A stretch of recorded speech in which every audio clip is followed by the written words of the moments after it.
So, what is PKI, the public key infrastructure?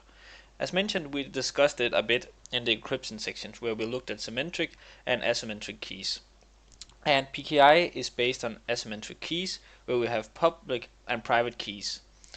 So, remember that we have the private keys that we use to encrypt a given data with, and then we are sharing our public key, which is related to our private key, such that the users can decrypt our content. And this is really what this PKI approach is based on, the public-private key relation and how we can trust that a sender is who they say they are.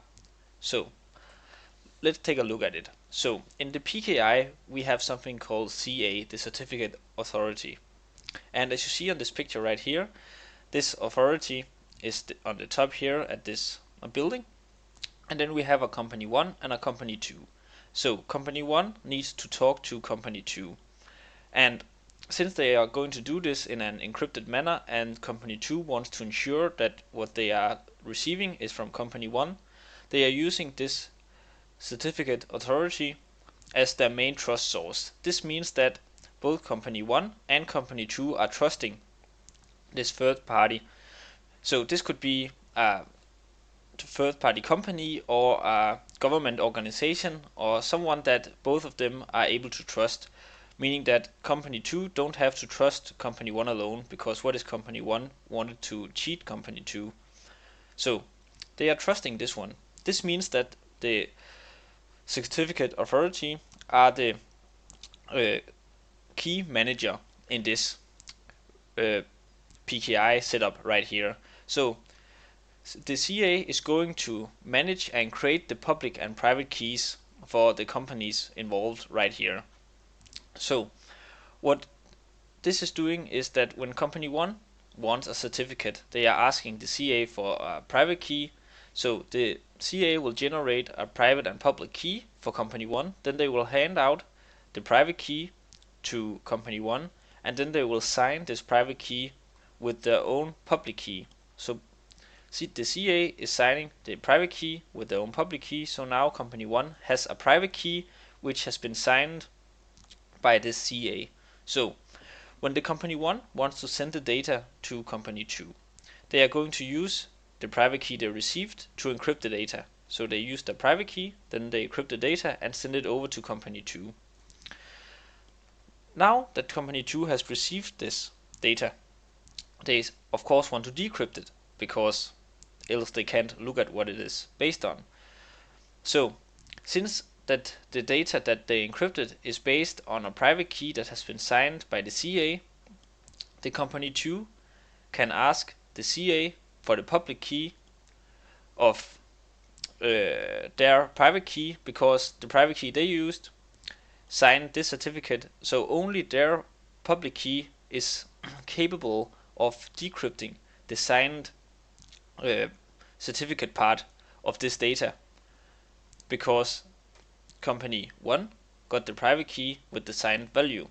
So company 2 is getting the company 1 public key, and they can use the CA public key to decrypt the signed value. And if they are able to decrypt the signed value, then they know that company 1 is who they say they are, because they trust that the CA has only handed out this signed certificate to the company 1 and not some random person who said, yeah, I'm an employee at company 1, just give me company 1's private certificate and have it signed, please. No, they have investigated and said, okay, you are actually company 1, so we are going to sign this private key certificate to you.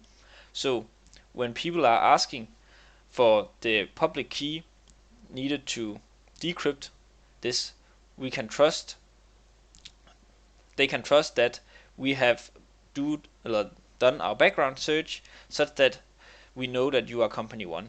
So company 2 can only decrypt the signed value if it is coming from a valid signature that has been encrypted by the CA. So this is how this go around. This is a simply and made easy model of this PKI. It can be much more advanced. You can have registration authorities as well, and you can have multiple other parties, and you can have a root authority, meaning that the CA will have a root on its own, such that you will trust on several intermediate certificates as well, so you can have a really long chain of certificate. But the important part is that the root or the root authority is one that all the parties within this network is trusting, because if they don't, then this entire PKI setup has no value, because if company 1 made some shady agreements with the CA, then company 2 could not be sure that whatever they received from company 1 were legit, because these two had an agreement in between. So it needs to be a third party that is independent from the people using this signed value, and it also has to be an authority that can be trusted to operate under the rules of this PKI setup. So I hope that this made sense for the PKI. If it didn't, then please watch this video and try to see if it makes sense, or else go back and take the encryption lecture and the data hashing lecture, and then end up with this PKI lecture.